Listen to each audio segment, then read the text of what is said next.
I think these 8 paradoxes are what new leaders need to think about. These aren't styles, they're not characteristics, they're not traits. You don't memorize them and then never figure out what to do. So the first one is that uncommon leaders balance both confidence and humility. Well, what does that mean? It means that I have a strong view and vision. Part of my job as a C-suite is to think about the future, create a vision that's compelling. Welcome to the Manage Self, Lead Others Leadership podcast with Nina Sunday for experienced and aspiring people managers. This show will help you explore ways to become a more intentional leader. Each episode, host Nina Sunday speaks with some of the brightest business minds on the planet who share a passion to elevate and transform team culture. Workplace culture hides in plain sight. Is yours flourishing? Join the movement to make your workplace a better place to work. Are you ready? Because it's time to manage self, lead others. Are you ready to discover your true genius as a truly great leader? This is the hero's journey. You are the hero. Dan Silberberg believes each person is here for genius work, and he's pretty good at figuring out for most people what their genius is and reflecting it back so they truly see it. Are you ready to gain deep insight into who you are as a leader and who you can become? Dan Silberberg's expertise as a CEO, combined with his proven track record turning around troubled businesses, has earned him a reputation as a trusted advisor. Along with a master's degree in leadership and coaching, Dan is an expert at facilitating top performers to become the next best version of themselves. I am excited to invite Dan Silberberg to Manage Self, Lead Others podcast for this, our 100th episode and part 2 of Dan's 6-part deep dive bonus series. Today's theme is the 8 paradoxes of uncommon leadership. Welcome back, Dan Silberberg, for the next episode in the Leader Operating System. Awesome. Well, again, it's great to be back with you, Nina. So on this version, last time we talked about paradigms and we talked about a default paradigm and moving to this new paradigm so that we are aligned with our values, our beliefs, our choices, our actions, strategies, and what we manifest.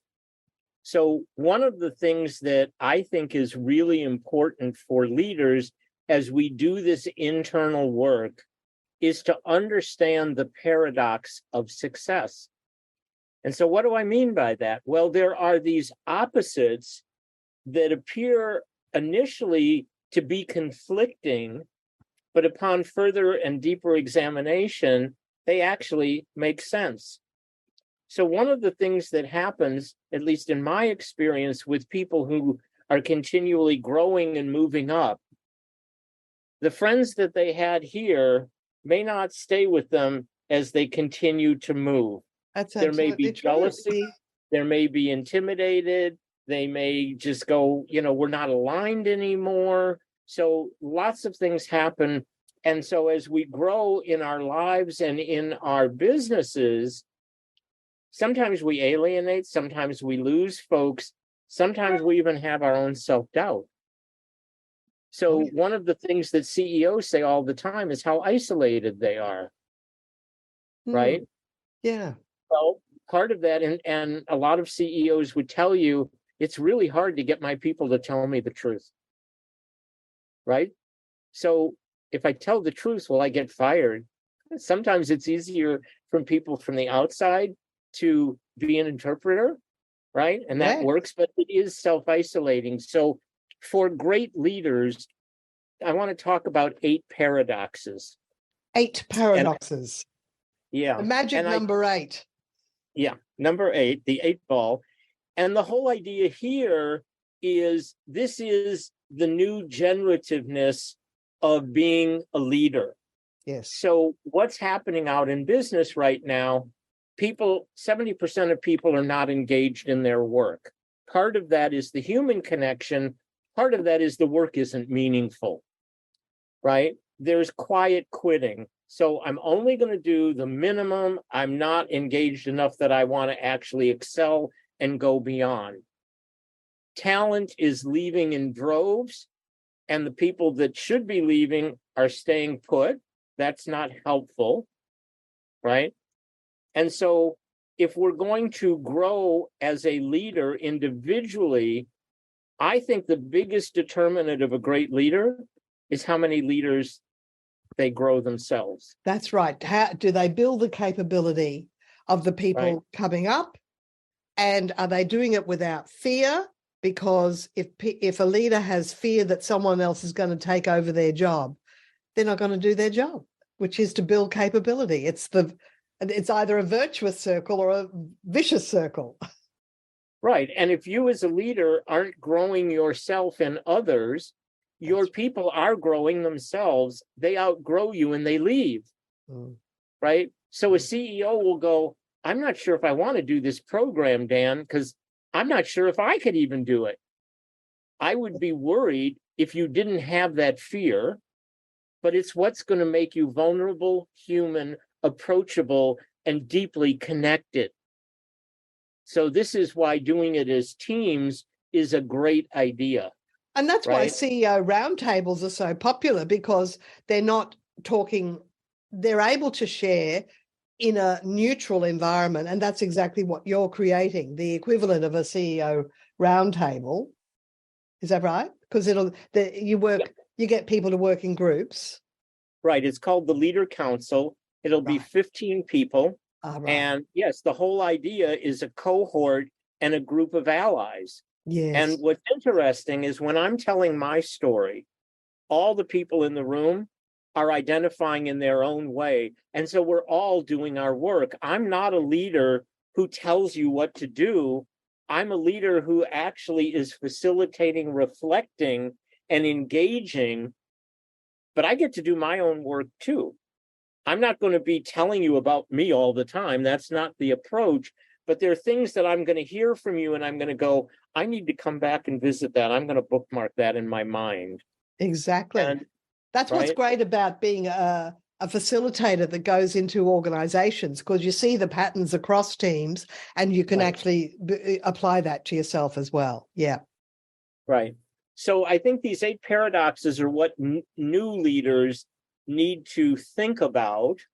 These aren't styles. They're not characteristics. They're not traits. You don't memorize them and then never figure out what to do. So the first one is that uncommon leaders balance both confidence and humility. Well, what does that mean? It means that I have a strong view and vision. Part of my job as a C-suite is to think about the future, create a vision that's compelling.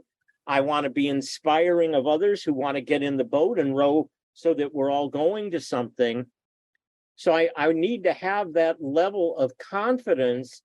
And yet, once I've articulated that, can I be in receivership? Can I listen to the other people on the team genuinely and attentively to really understand where they're going to go with it? So why am I talking about this? So if you look at one of the things as a great leader is that you need to understand that you don't have peripheral vision. You don't have wide vision. The way we all work is we work in spotlights. So if there's a black canvas, my perception is this, your perception is this, Tim's perception is this, Bill's perception is this. And in the more spotlights we have, the more diversity of thought, the more different. So a supply chain person, his spotlight will be on the supply chain. A marketing person, it'll probably be there. You as CEO probably have this holistic view, but the way the brain works and the way we work, we tend to be like this. So if you have a camera, you have a normal lens and it focuses. So if I'm looking at you right now, I'm really focused on you. I can see that there's a board behind you. I see there's a table behind you. I see there's a window behind you, but they're really in the periphery. But I'm concentrated on you. And so if I get that humility of wanting to know sincerely what you're thinking, and people believe that I really want to know that, I'm going to have a much bigger play at it. I'm going to have more people engaged in it. They're going to go, you know what, he really listened to me. And at the end of a meeting, I might go, you know, Nina, I know this is what you wanted to do. I want you to know I heard you. I want you to know I value your opinion. And although I'm not going with it this time, please don't give up. I want you to stay front and center. Okay. Isn't that lovely? That's lovely, because that's saying, I value your ideas, even though we're not going to follow through on it. Keep coming up with ideas. So few managers even think to do that. Right. So you're seen, you want to be seen, and you want to know you matter. And in that exchange, you do. And I might even say, I hope you'll get in the boat with us. Will you get in the boat with us? I might even give you a piece of the thing that I think is closest of the project to what you were talking about. I might, depending on who I am, go, I want to go this way. I want you to take 3 hours a week, and I want you to go down the lane you wanted. Let's see where it goes. I'm open to that. Isn't that lovely? I love that idea. So that's what Google used to do with allowing their staff to work 10% of their time on their own project. I mean, how brave is that? But also, hey, that's what keeps good people. Intrapreneurs stay employed in an organization that values their entrepreneurial spirit. Yeah, exactly. But now I've got an ally. Yes. So when you look at a company, there's a lot of this. I'm pushing, you're pushing, and we're staying the same. Yeah? Now, imagine there's a table. My hand's on the table. We're not like this. My hand's on the table flat. Your hand is on top of mine. And now I say, Nina, let's move the table. And the table starts going forward together. That's the difference. That's a lovely metaphor. Yeah? So the more I can get this in my organization than this, the better I'm going to do. So, and then I kind of alluded to it, but the second paradox is that I have this vision, but that I know I have blind spots. And that's this idea of spotlighting. So my experience, I've been in business a long time. I want to do this initiative. I've seen this game before. I decide, here's the 5 things we need to do, that'll do it. Well, the market's changed. I did that thing 3 years ago, right? Now I've got a new digital marketing person. Now I've got a new online e-commerce business that I didn't have. So you know what? I need other people's spotlights. How do I put that into the vision? Or as I start to get all these spotlights, might I shift the vision even slightly?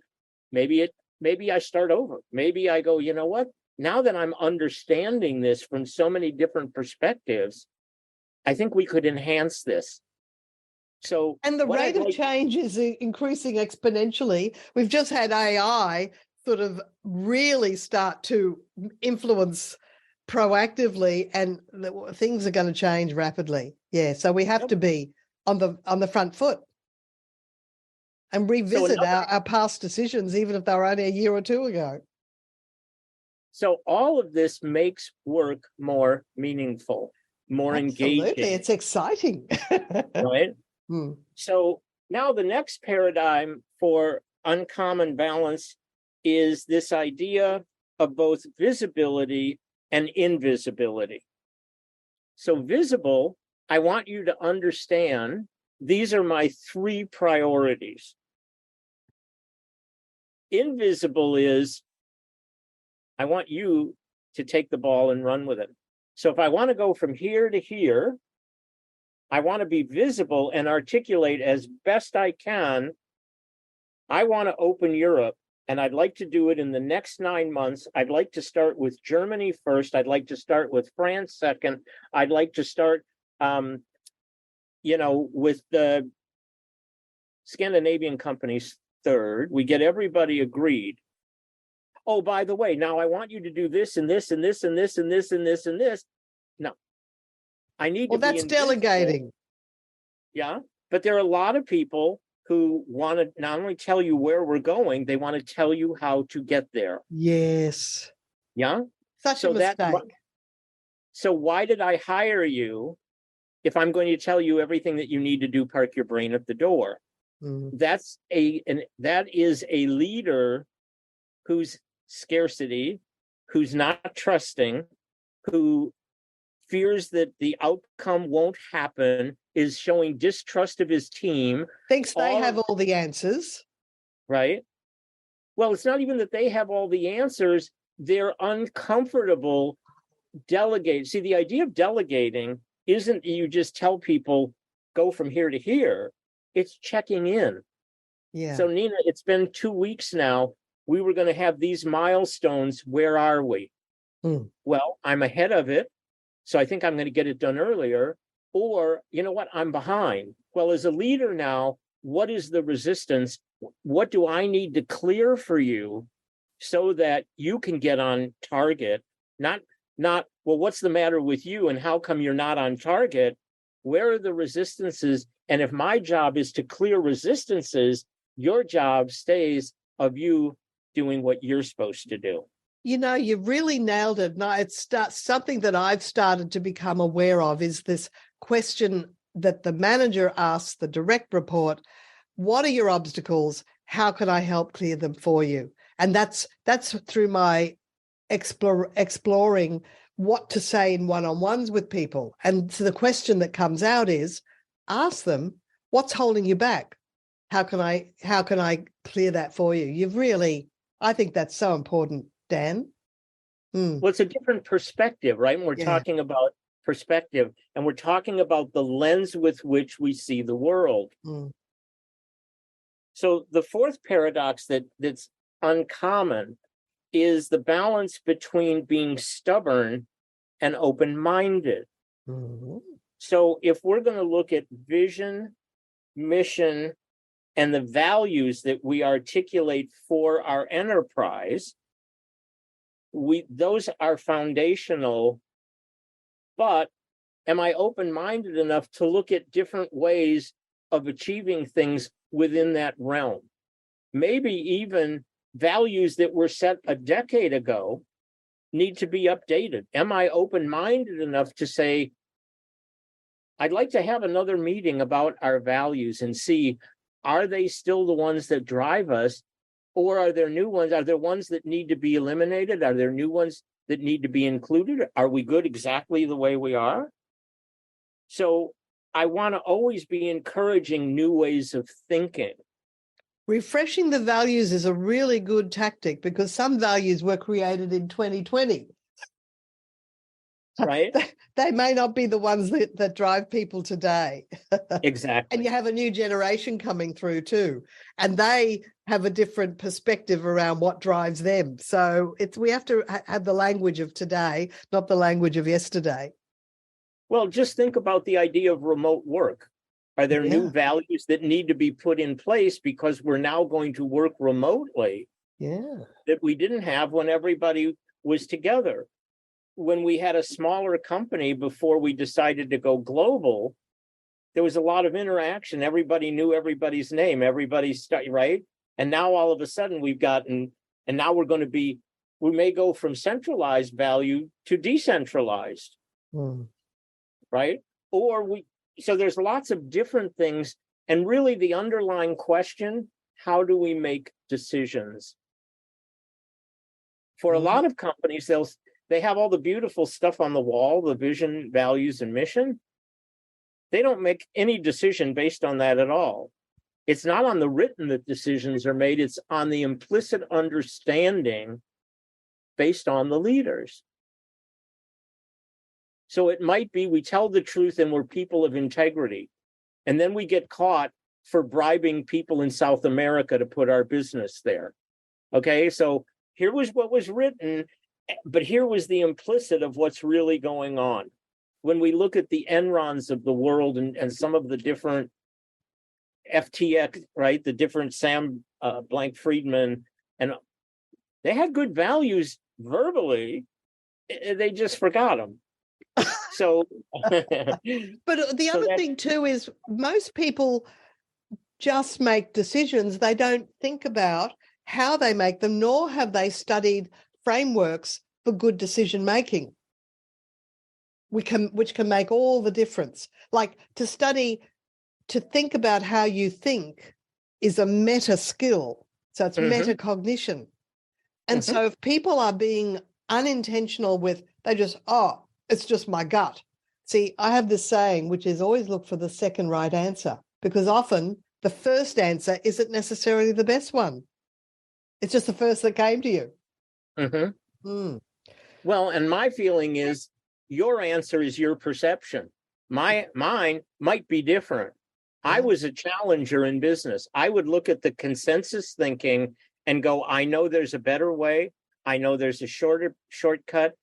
I don't know what it is necessarily, but I created those questions, and those questions created new operations and new ways of thinking, and turned out to exponentially grow results within the business. Yeah, because right? you're in your background, you are a turnaround expert, turnaround specialist. I'm a challenger. There are enough people in the industry with consensus, yes. Right? So if all you're doing is changing the chairs on the Titanic, when companies say, you don't know anything about my business, you're lucky, because everybody else knows about your business, but I've been in 20 different businesses. And so the dots that I connect, my perception, my blind spot is very different. Yeah. Now, at the end of the day, there's a lot about business that runs the same. There are specific industry things, but you know what? A smart person can learn that. But innovative thinking, understanding how to build highly effective teams, that's not industry specific, that's personal.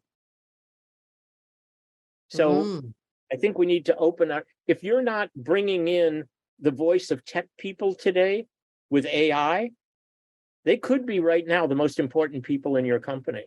They may not be the most important people to make a sale to a customer, but how you structure your company now for competitive advantage with this new technology.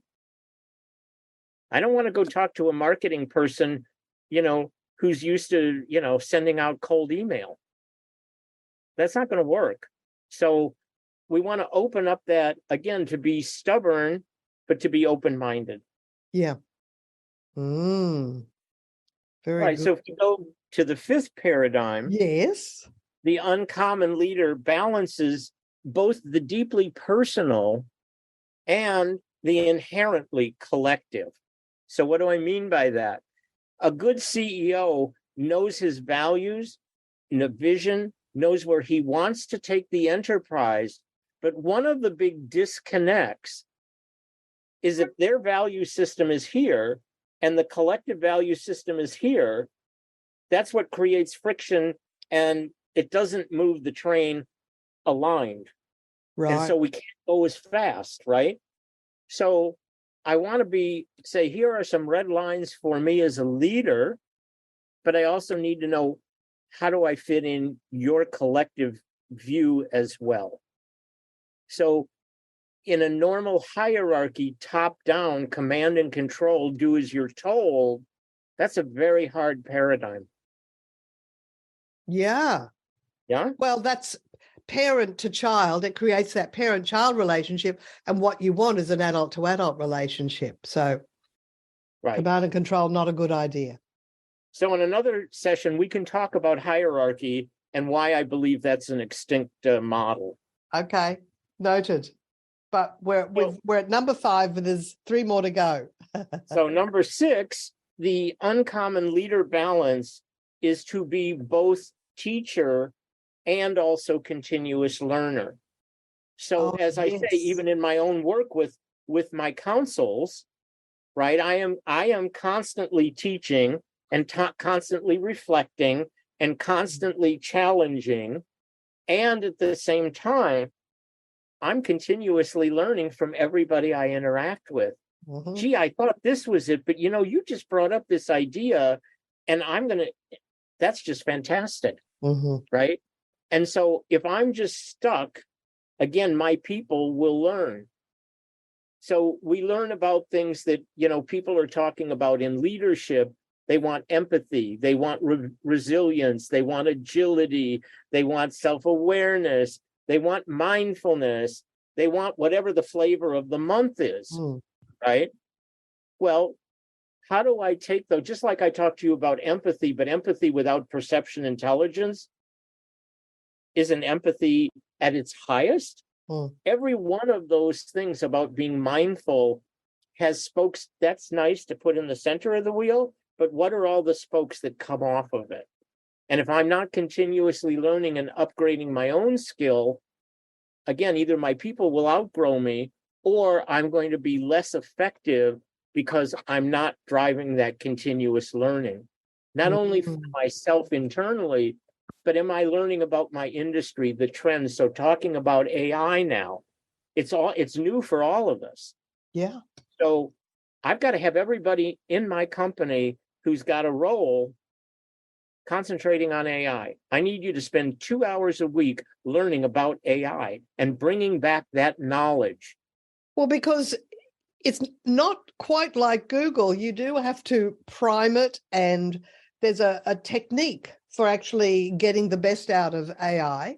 And I've attended webinars on it, and it's very, very interesting. We're all learning together, and AI is learning itself. It's getting better and better. Right. But AI it's a superpower. But AI goes beyond generative chat. AI can be in statistics. AI can be in numbers, looking at and how do we frame insight, right? So big data, all of those things, these new technologies are emerging, and the companies who outperform are the ones who figure out the technology, the processes, how to integrate it through the organization, having the people adopt it, right? There's a big thing that has to happen there. So if you're not a very good leader and people are in resistance to you, you're going to fall behind. So again, this idea that we want you to be a great leader. Yeah. Got it. All right, number 7, uncommon leaders are going to balance both high standard with grace and forgiveness. So we wanted to do this project, Nina. It meant a lot to us. We fell short. However, we learned a lot. And we're not going to, and we may decide that we're going to go off on a different way or a different thing, but this removes this fear-based idea, if I make a mistake, I'm out, to there's an understanding that taking risk, that trying to innovate, challenging new ideation, not to destroy the company, those things are valuable. Because if we're going to be above average, we're only going to do it if we go past our comfort zone. And we're going to make mistakes. Now, again, let's make sure we're not collapsing the business, right? Oh, yeah. But risk mitigation and intelligent experimentation, that's critical for us to move beyond our peers. And then finally, the last uncommon balance for great leaders is balancing timely and timeless. So our core identity, what the brand stands for, like Coca-Cola, thirst quenching, Nike, performance, Volvo, safety, BMW, the great driving, the ultimate driving machine. That is something that is absolutely timeless and core to brand. Timely now is new innovation. Timely now could be EV cars for car dealers, right? But they're still timeless they're in the automotive business. So we need to have a balance of those 8 kinds of things where we're functioning better. We've got our processes down. People are aligned with the vision, mission, and values. Got it. That really rounds all the other 7, rounds it up and gives it a foundation. That's wonderful. Well, this is our next episode. Can you tell us ahead of time what the next episode after this is going to be about before we take a break? Yeah. So the next episode that I want to talk about is the hero's journey. Oh. Because I think this is something that captures everyone's imagination. And I think it's a wonderful metaphor for the deep work and the journey that we all are going on together. Fantastic. And I look forward to that, because if people wanted to read up on the hero's journey ahead of time, is that Joseph Campbell's work? Joseph Campbell. Yeah. Yeah. I think if they look up Wikipedia and look up Joseph Campbell and the hero's journey, they'll see the curve. And my favorite milestone there is the call to adventure. Well, all right, we're going to talk about that because that's the beginning. But if you like Harry Potter, if you like Star Wars, if you like the trilogy, the Tolkien trilogy, if you like all of that, all of those are built on the hero's journey. All of the great movies are, yeah. This whole deep dive is you are genius, you are a hero, and what we want to do is unleash that genius of you into the world. Fantastic. Thank you, Dan. See you next episode. Nina Sunday is on a mission to help leaders transform culture. To book Nina Sunday CSP to speak at your conference, visit ninasunday.com to request a proposal. Nina travels from Brisbane, Australia for in-person presentations Australia-wide. Twice certified virtual presenter, Nina Sunday presents virtually, globally, for any time zone. If you're like me, you're concerned how leadership is one of the least understood topics in business today. Leadership skills are all over the place. The market in leadership development is $60 billion. But some say there is no one definition of leadership, no consensus. And if you Google the search term leadership, you'll get a million ideas, style traits, characteristics, frameworks. Some talk about being a heart-centered leader. Others talk about conscious leadership or being a human leader. Many ask, are you a transformational leader? If you want to work with leadership coach I trust, that's Dan Silberberg. Dan's storied career as a Forbes 250 CEO, combined with holding a master's degree in leadership and coaching, Dan facilitates top performers to become the next best version of themselves. Just imagine Dan Silberberg is your personal mentor to help you uncover the genius within you. Joining Dan Silberberg's Leader Council starting soon could be the deepest and most exciting professional development of your career and your life. He can show you how to uncover your true genius, your gifts, and how to manifest them into the world. All it takes to get started is a free conversation with Dan. Message Dan Silberberg via LinkedIn. Mention my name, Nina Sunday, to unlock the listener discount. Your journey to becoming a collaborative, high-performance leader begins with Dan's Leader Council.